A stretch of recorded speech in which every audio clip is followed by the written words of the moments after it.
ओम शांति। मंचासीन कमला दीदी जी, सभा में उपस्थित सभी ब्रह्मा कुमार और कुमारियाँ, सभी हमारी वरिष्ठ टीचर बहनें, आज हम सभी पहले आप सब ने बाबा की 1 घंटा वाणी सुने, चार पेश की 1 घंटा वाणी सुने। अभी और कुछ सुनाना और सुनना बाकी रहा है। बाबा कहते हैं अभी हमें स्वरूप बनना है। जो हम बाबा से सुनते हैं उसका स्वरूप बनना है। तो ओम शांति महामंत्र हमें अपने स्वस्वरूप में और स्वधर्म में स्थित कराता है। जैसे ही हम ओम शांति कहते हैं तो हमें अपना स्वस्वरूप और स्वधर्म याद आता है। हमारा स्वस्वरूप क्या है? क्योंकि हम सभी बहुत अभी आवाज में आए ना, बाह्य मुक्ता में आए थे। तो अभी हमें बाह्य मुक्ता से अंतर्मुखी होना है पहले। तो पहले बाबा ने हमारा परिचय दिया है। हमारा स्वरूप क्या है बताइए? हमें पता है, फिर भी बाबा हर रोज हमें याद दिलाता है। क्यों याद दिलाता है? क्योंकि हम भूल जाते हैं। देह भान में आके अपने स्वस्वरूप को और स्वधर्म को भूल जाते हैं और दिन भर अपने कारोबार में लगे रहते हैं। और फिर शाम को क्या हो जाते हैं? भारी हो जाते, थक जाते हैं। क्यों थक जाते हैं? क्योंकि हम कर्म कैसे करते हैं? देह भान में आके कर्म करते हैं। बाबा कहते हैं अगर आप आत्मा अभिमानी बनकर 50 किलोमीटर भी चलते जाएंगे तो भी थकान नहीं होगी, तो भी भारी नहीं होंगे। लेकिन हम थकते क्यों है? क्योंकि देह अभिमान में आ जाते हैं। और जब हम आत्माभिमानी बनकर कार्य करते हैं तो खुशी भी बढ़ती है, हल्के भी रहते हैं और बाबा भी याद रहता है। तो अभी क्या करना है हमें? कोई भी कार्य करते समय अपने स्वस्वरूप में और स्वधर्म में स्थित होके कार्य करना है। स्वस्वरूप हमारा है ज्योति बिंदु स्वरूप। मैं आत्मा ज्योति बिंदु स्वरूप हूँ और मैं आत्मा इस भ्रुकुटी सिंहासन पर विराजमान होकर अपने स्वधर्म में स्थित होके अपने को आत्मा समझकर परम पिता परमात्मा शिव बाबा को याद कर। और यही हमारा अंतिम पाठ है। तो बाबा को हर रोज हमें याद दिलाना पड़ता।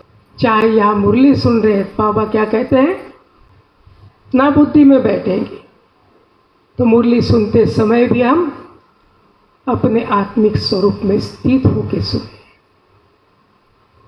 कोई भी कार्य कर रहे हैं, कोई भी कार्य देख रहे हैं, कोई भी बात सुन रहे हैं, किसी से भी मिल रहे हैं, तो हर समय, हर पल, हर क्षण हमें अपने स्वस्वरूप का और स्वधर्म की याद आए। इसलिए बाबा ने हमें मंत्र दिया है कि जब हम किसी से भी मिलते हैं तो सबसे पहले क्या कहते हैं? ओम शांति। क्यों कहते हैं ओम शांति? क्योंकि हम अपने आप को भी याद दिलाते हैं, मैं कौन हूँ? मैं आत्मा शांत स्वरूप है। और जिससे मैं मिल रही हूँ वो भी आत्मा है, उसका भी स्वधर्म शांति है। वो कितनी भी अशांति फैलाने वाली आत्मा हो, लेकिन उस आत्मा का भी स्वधर्म क्या है? शांति है। तो उस स्वरूप में हम देखते हैं तो आत्मा भी शांत हो जाती है। तो ये अभ्यास हमें निरंतर करते रहना है और ये अभ्यास हमारा हमें अपने कर्माती स्थिति तक पहुंचाएगा। यही अभ्यास हमें संपूर्ण बनाएगा। यही अभ्यास हमें फरिश्ता बनाएगा। यही अभ्यास हमें घर जाने के लिए बहुत सहज हो जाएगा। दुनिया की विनाश का तो जब होगा तब होगा, लेकिन इस शरीर का विनाश कब होगा, कब हमारा अंतिम श्वास किस घड़ी होगा, इसका कोई भरोसा नहीं है। किसी का भरोसा? कल ही मुझे मधुबन से फोन आया कि हमारे ही जो बीके कॉलोनी में रहने वाले 2 भाइयों ने शरीर छोड़ा। बहुत अच्छे थे, कोई 45 साल का एक था, एक 55 साल का था। चलते चलते अचानक अटैक आ गया और वहीं पर शरीर छोड़ दिया। दोनों को भी अटैक। तो अचानक कभी भी कुछ भी हो सकता है। तो अभी हमें क्या करना है? इसका अभ्यास करना है कि कभी भी हमारा अंतिम पेपर हमारे सामने आए तो हम अशरीरी होके खुशी खुशी से शरीर छोड़ें, बाबा की याद में शरीर छोड़ें। तो यही अभ्यास हमें अभी बाबा करा रहा है, सिखा रहा है और यही अभ्यास हमें अपने अंतिम मंजिल पर पहुंचाएगा। बाकी तो यहाँ आए बहुत अच्छा लगा, हमें बहुत खुशी हुई। नेपाल की भूमि देवभूमि है, आध्यात्मिक भूमि है, भावना प्रधान भूमि है। बाबा भोले बाबा के भोले बच्चे यहाँ है। किसी प्रकार का कपट, ईर्ष्या, द्वेष नहीं है। इतने भोले हैं कि आते ही ऐसे इतने अच्छे वाइब्रेशन आते हैं। हमारी बहनें भी इतना स्नेह देती है, इतना प्यार से, सम्मान से, सत्कार से सम्मान करती है। सचमुच दिल से बहुत शुक्रिया निकलता है, दिल से दुआएं निकलती है कि हमारी बहनें, हमारे भाई बहनें बाबा को प्रत्यक्ष करने के लिए, बाबा के ज्ञान को प्रत्यक्ष करने के लिए कितनी मेहनत कर रही है। नेपाल के इन पहाड़ों में आकर इतनी सेवाएं कर रही है, बाबा के ज्ञान को प्रत्यक्ष कर रहे हैं। तो हमारी बहनें ही नहीं कर रहे, लेकिन आप सभी जो भाई बहनें हैं जो बाबा के ज्ञान को प्रत्यक्ष कर रहे हैं, अपने गुणों के द्वारा, अपने बोल के द्वारा, अपने चलन के द्वारा, अपने व्यवहार के द्वारा, अपने स्नेह के द्वारा बाबा के ज्ञान को प्रत्यक्ष कर रहे हैं। बाबा कहते हैं वाणी की सेवा तो बहुत हो गई, घर घर तक बाबा का ज्ञान पहुंच गया है, लेकिन अब लोग क्या देखना चाहते हैं? अब लोग देखना चाहते हैं ज्ञान का प्रत्यक्ष प्रमाण। जो ज्ञान हम सुनाते हैं वो ज्ञान वो हमारे जीवन में देखना चाहते हैं, हमारे स्वरूप में देखना चाहते हैं, हमारे व्यवहार में देखना चाहते हैं, हमारे बोल में देखना चाहते हैं, हमारे चलन में देखना चाहते हैं, वो अनुभव करना चाहते हैं। क्योंकि अभी आने वाली आत्माएं इतनी शक्तिशाली नहीं है, इतनी शक्ति नहीं है उनमें कि जो ज्ञान को समझे, यहाँ आकर बैठे, यहाँ आकर पढ़ाई पढ़े। पढ़ाई का समय पूरा हो चुका है, अब है पढ़ाई का स्वरूप बनने का समय, और वो प्रत्यक्ष उदाहरण आप सभी भाई बहन हैं। बाबा कहते हैं, बाबा का ज्ञान और बाबा अपने बच्चों के द्वारा ही प्रत्यक्ष होता है। आप सबका जीवन देख के ही अनेक आत्माओं को प्रेरणा मिलती है, अनेक आत्माओं को शक्ति मिल रही है। आप सबका जीवन देखते हैं कि ये परिवार में रहते हुए, परिवार की संभाल करते हुए, मित्र संबंधियों के बीच में रहते हुए, सर्विस करते हुए, बिजनेस करते हुए भी अपने जीवन को इतना श्रेष्ठ बना रहे हैं। इनके जीवन में कितनी शांति है, कितनी खुशी है, कितना हल्कापन है। ये सब देख के उनके अंदर भी हिम्मत आती है, उनको भी शक्ति मिलती है, और वो भी हिम्मत करते हैं। ये जब परिवार में रहते हुए, सब कुछ करते हुए अपने जीवन को इतना श्रेष्ठ बना रहे हैं, पवित्र बना रहे हैं, पावन बना रहे हैं, तो हम क्यों नहीं कर सकते? एक हिम्मत आती है। हम सब कैसे आए? हम सभी एक दो के देख के ही आए, एक दो के जीवन को देख के आए। एक ने हिम्मत किया, उसके पीछे पीछे दूसरे ने हिम्मत किया, फिर तीसरे ने किया। जो बाबा कहते हैं, ज्ञान का दीपक, ज्ञान की गंगा बहाते चलो, ज्योत से ज्योत जगाते चलो। तो हम सब ने क्या किया? अपनी ज्योत जगाकर और उनको भी ज्योत जगा रहे हैं। कैसे जगा रहे हैं? सिर्फ ज्ञान सुनाने से नहीं। ज्ञान सुनाने तो ये पहली स्टेप है, लेकिन आगे की स्टेप है वो प्रत्यक्ष प्रमाण देखना चाहते हैं। वो है आपका जीवन। आप प्रवृत्ति में रहने वाले ही सबके लिए उदाहरण मूर्त है। बाबा के एग्जाम्पल है, बाबा के सैंपल है आप सभी। आप सबका जीवन देख के अनेक आत्माओं को प्रेरणा मिल रही, अनेक आत्माओं को शांति मिल रही, अनेक आत्माओं को शक्ति मिल रही।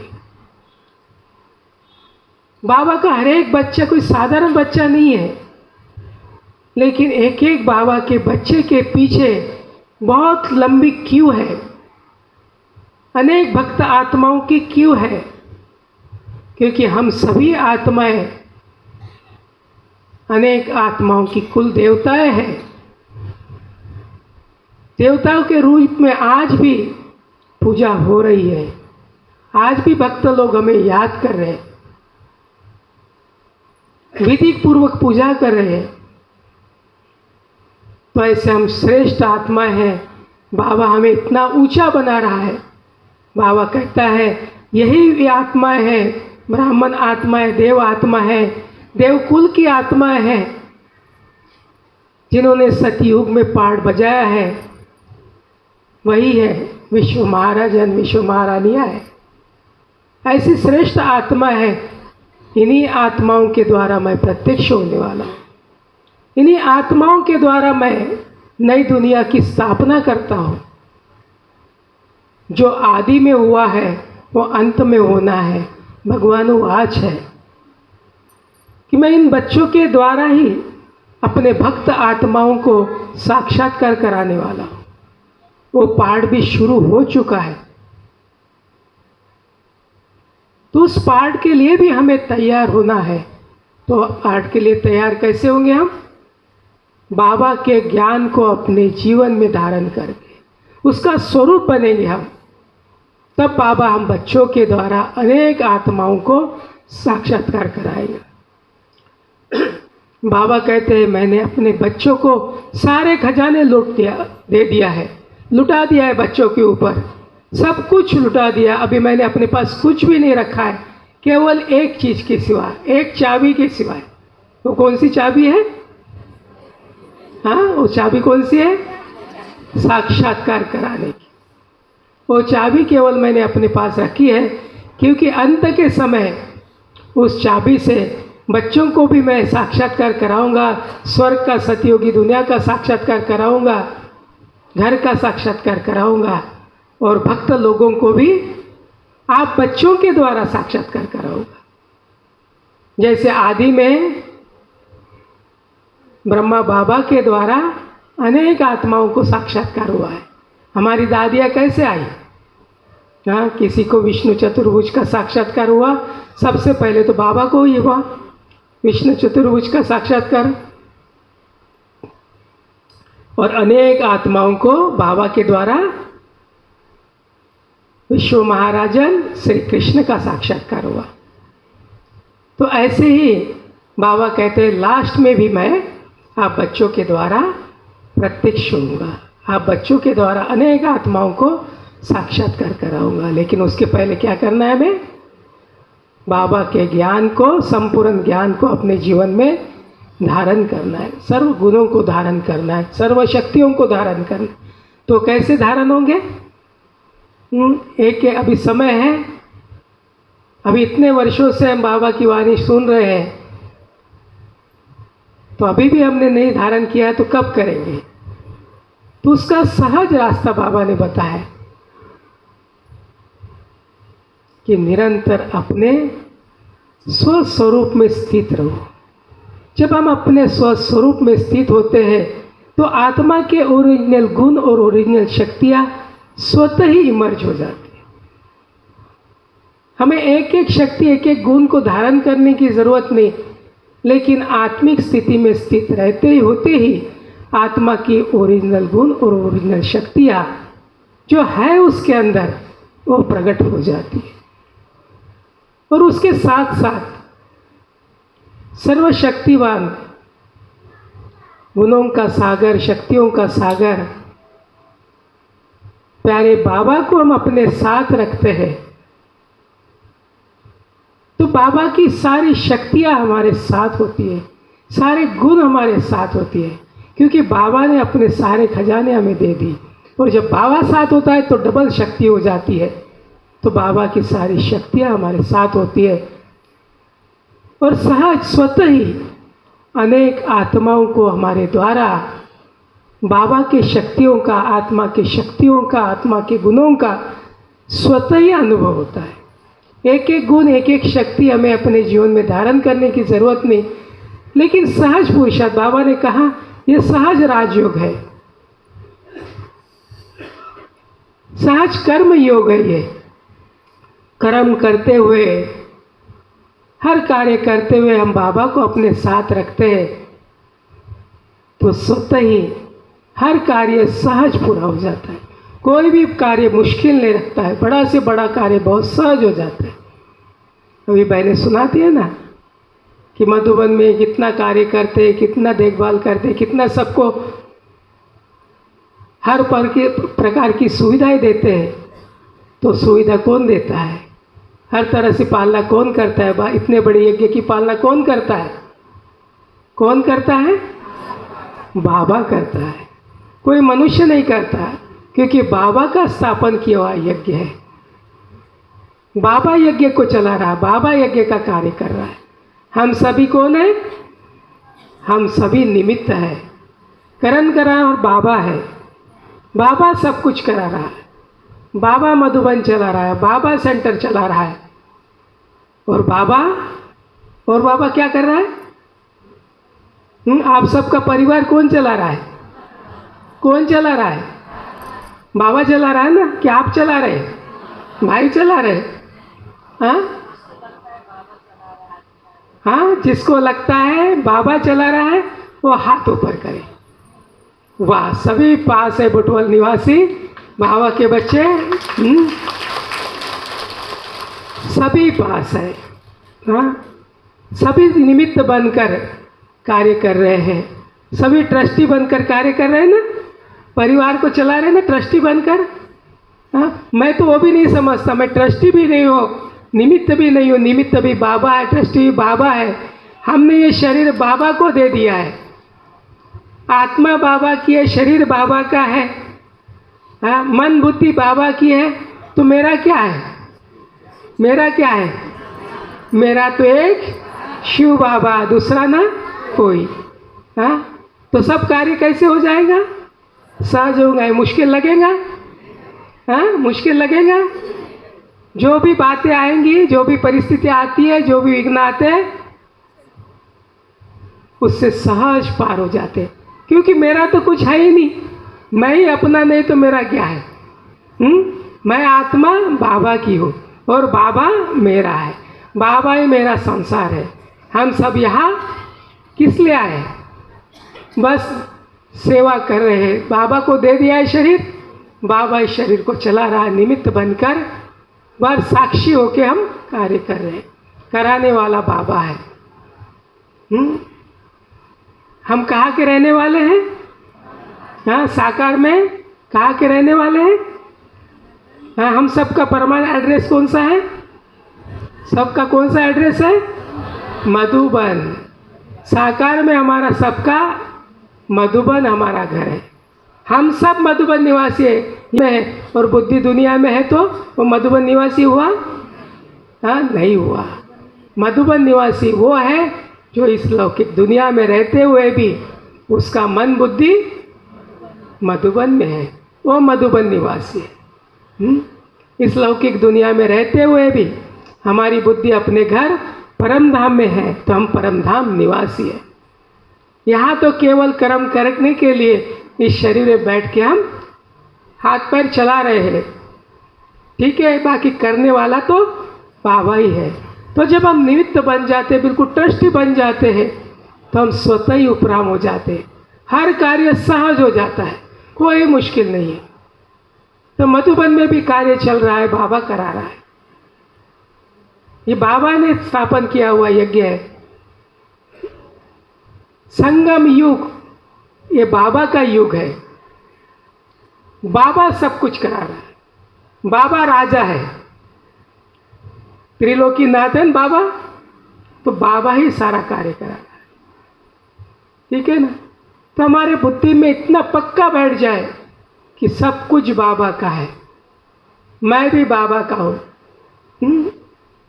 और मेरा केवल बाबा है, मेरा संसार बाबा है। जब बाबा बाबा और बाबा रहता है तो ये समय कैसे बीत जाएगा संगम युग पता ही नहीं चलेगा। मुझे तो पता नहीं चल रहा है, क्योंकि 1 वर्ष का था मैं, तब हमारे माता पिता ज्ञान में चलना शुरू किया। तो बचपने से ही ज्ञान योग की पालना मिली, ब्रह्मा भोजन मिला और छोटेपन से ही जब से समझ आई तब से सेंटर पे ही हम छोटे से बड़े हुए, क्योंकि पड़ोस में ही सेंटर था। तो पड़ोस में ही सेंटर होने के कारण पूरा दिन सेंटर में ही बीतता था। जब बड़े हुए तो सेवा करना शुरू किया, क्योंकि माता पिता की सेवा का बहुत लगन थी। और हम छोटे छोटे थे, हमें छोड़ के हमारे दादी के पास सेवाओं में चले जाते थे। तो वो संस्कार हमारे अंदर पड़ गया सेवा करने का। ज्ञान और योग समझ में नहीं आता था बचपन में। बच्चों को क्या समझ में आता है? सेवा समझ में आया। तो बचपने से सेवा का बीज पड़ गया और बचपने से यही संकल्प रखा, बड़े होके हमें बाबा के यज्ञ की सेवा ही करनी है और मधुबन में ही करना है। जैसे लगता था कि ये परिवार में हम आए, लौकिक परिवार में केवल और केवल हमने जन्म लेने के लिए आए हैं, बाकी हमारा परिवार सच्चा परिवार तो ब्राह्मण परिवार है, हमारा घर तो मधुबन है। ऐसे लगता था कब कब मैं जल्दी से जल्दी बड़ा हो और मधुबन में जाके समर्पित हो जाऊं।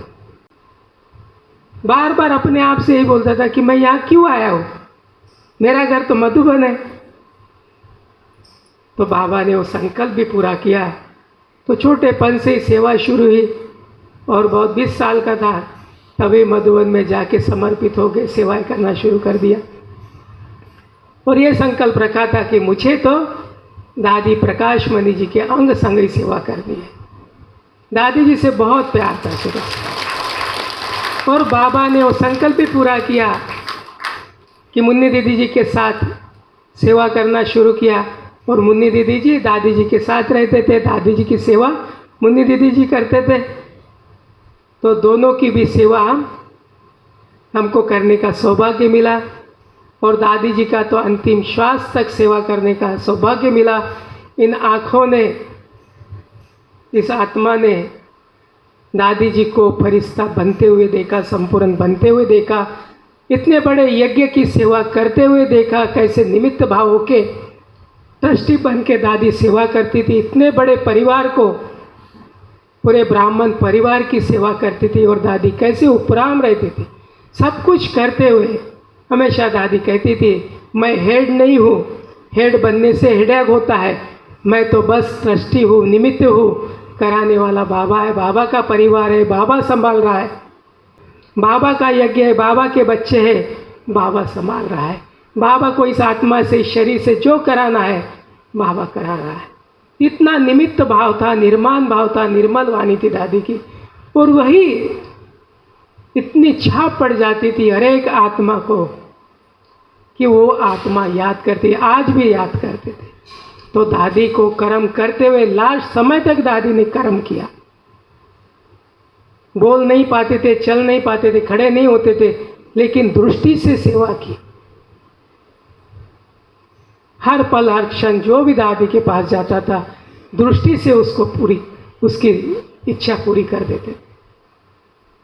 और हमने सभी दादियों को देखा, कर्म लास्ट तक नहीं छोड़ा, कर्म योगी बनकर कर्म किया। तो हम सबको भी क्या करना है? कर्म योगी बन के कर्म करना है। कभी ये नहीं सोचना है मैं तो बहुत बिजी हूँ, मेरे ऊपर तो बहुत बड़ी जिम्मेदारी है, इतने परिवार का संभालना है। कुछ नहीं है।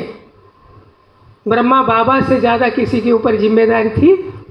हाँ, फिर भी बाबा फरिश्ता बना, संपूर्ण बना, कर्मातीत बना। हमारी दादियों से ज़्यादा किसी के ऊपर जिम्मेदारी थी? नहीं थी, फिर भी हमारी दादियाँ संपूर्ण बने, कर्मातीत बने।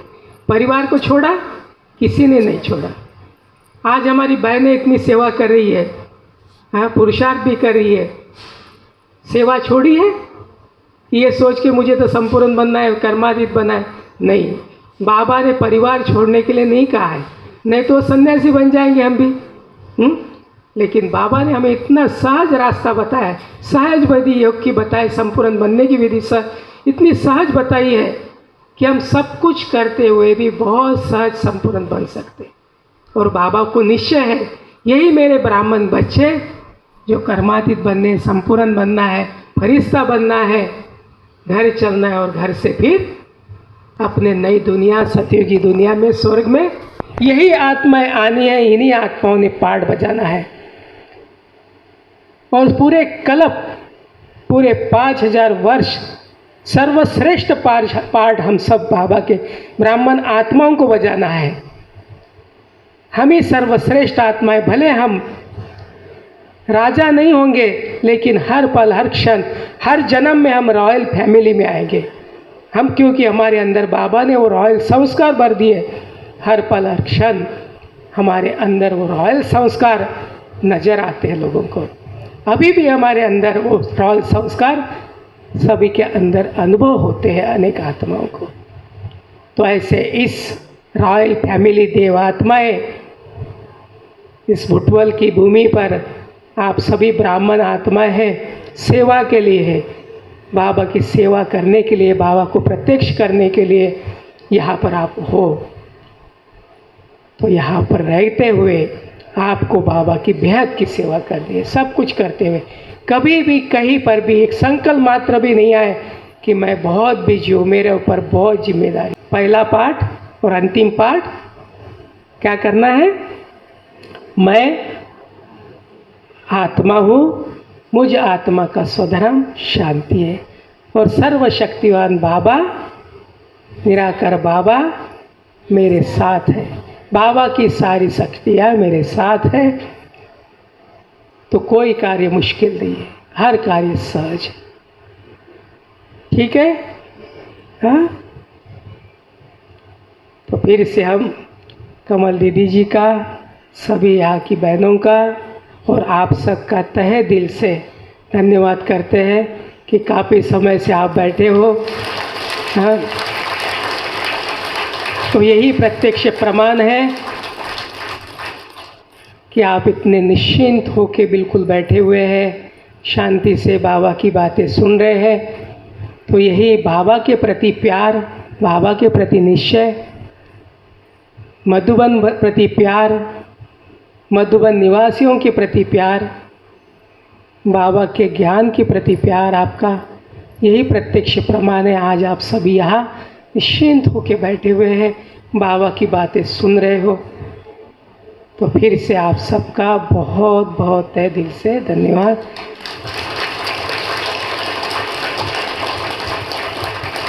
बाकी ग्लोबल पीस सेंटर बहुत ही सुंदर बना हुआ है, सचमुच ग्लोबल भी है, पीस भी है। हाँ? और यहाँ तो सारे विश्व की आत्माएं आ रही होंगी और आएंगी, और मैं जाके अभी सबको बताऊंगा कि कहीं एकांत में पीस में जाना है आपको, एकांत में जाके मौन में भट्टी करनी है, सभी बातों से निवृत्त होकर, तो आप जाइए भुटवल के global piece park retreat centre में।